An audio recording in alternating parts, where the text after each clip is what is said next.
Well, we're here in Nissan World at the Chicago Auto Show, and it seems the star of the show is the Nissan LM P1 car. The interest in this car is incredible.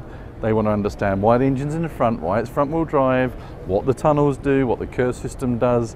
There's genuine interest in this car about why we're doing things differently. We didn't do this to be different. We did this because we think it's the right thing to do. Blank sheet of paper, what's the best way of trying to win Le Mans?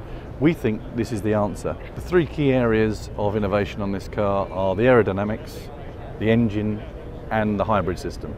The aerodynamics is basically because we are front engine, front wheel drive, enables to package the car very differently. So if you look, there's two tunnels through the car which help our aerodynamics. If you look at the front of the car, it looks like a piece of carbon the size of your front kitchen table, which creates a huge amount of downforce. So that's one advantage in terms of the aerodynamics. The second one is the engine.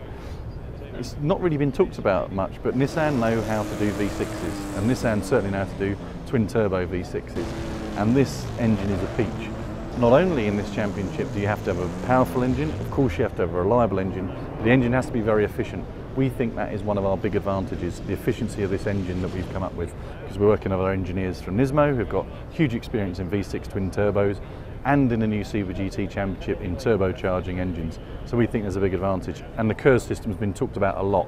It's a mechanical flywheel system. It's fiendishly complicated, but if it works, it could be our big advantage as well. The rear of the car for all of the cars in the championship are very restricted in terms of downforce. So we've turned literally the rules on its head, and we've got a lot of our downforce at the front. But the big thing now is to making sure that we work with our partners, specifically Michelin, to make sure we've got the right tyres. Because we've gone a different way in terms of the tyre size, they're developing tyres specifically for us.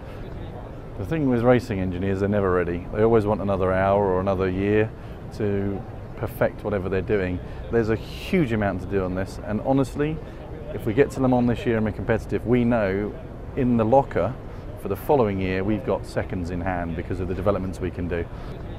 The innovation here is not just around the car, it's around the way we've approached the project, where the project's based, but also the drivers. And we've linked up a very successful program, GT Academy with Sony, which 7 or 8 years ago people thought we were crazy to do.